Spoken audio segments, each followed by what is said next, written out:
నా పేరు శివప్రసాద్ అండి. నేను ఇక్కడ బోరాన్పాల్లో వార్డ్ అడ్మిన్ సెక్రటరీగా పనిచేస్తున్నాను.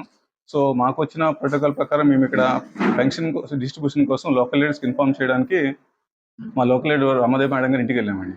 సో ఇంటికి వెళ్ళినప్పుడు ఏమైంది, ఆడికి ఇన్వైట్ చేస్తున్నాం. ఒక రోడ్డు మీద ఇచ్చినప్పుడు ఇక్కడ లోకల్ వైసీపీ లీడర్ ఒక ఆయన వచ్చి నన్ను బెదిరించారండి. అంటే ఫస్ట్ ఆయన వచ్చి రాగానే ఏం చెప్పారంటే, డబ్బులు వాళ్ళకి అమ్మడిపోయి వాళ్ళకి సపోర్ట్ చేస్తాం మా ఆదర్శితం తిట్టారండి.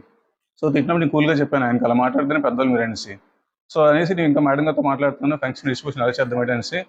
మళ్ళీ వచ్చి సేమ్ మాధవ్ చదవా నువ్వు ఇలా సపోర్ట్ చేస్తున్నావు వాళ్ళకి అని చెప్పి తిడితే నేను కూల్గా చెప్పాను, సార్ ఏమైనా ప్రాబ్లమ్స్ ఉంటే మీకు పెద్దవాళ్ళతో మా హైర్ అఫ్సర్స్తో మాట్లాడుకోండి, నాకైతే ఇన్స్ట్రక్షన్స్ వచ్చి వీళ్ళకి ఇన్వైట్ చేస్తాను అంతే, నా పార్టీతో సంబంధం నేను గవర్నమెంట్ ఎంప్లాయీ అని చెప్పాను. చెప్పేసి వెళ్ళిపోతున్నా వెనకాల ఫాలో అయ్యి చాలా దుర్భాషలాడు ఇంట్లో వాళ్ళని కూడా తిట్టడం జరిగింది మదర్ చేత అని చెప్పి. ఇప్పుడు ఆయన ఏమనంటే నన్ను అడగలేదు, ప్రాబ్లం ఉంటే పై ఆఫీసులతో మాట్లాడుకోవాలి, అంతేగాని నన్ను మా ఇంట్లో వాళ్ళని తిట్టడం నాకైతే చాలా బాధగా ఉండేది. సో ఈ విషయం నేను ఆయన క్లియర్గా చెప్పాను, పైకి గవర్నమెంట్ మా ఆఫీసర్స్కి ఇన్ఫార్మ్ చేస్తాం అని కూడా చెప్పాను. అయినా సరే వినుకున్నా చాలా దుర్భాష ఆడారండి.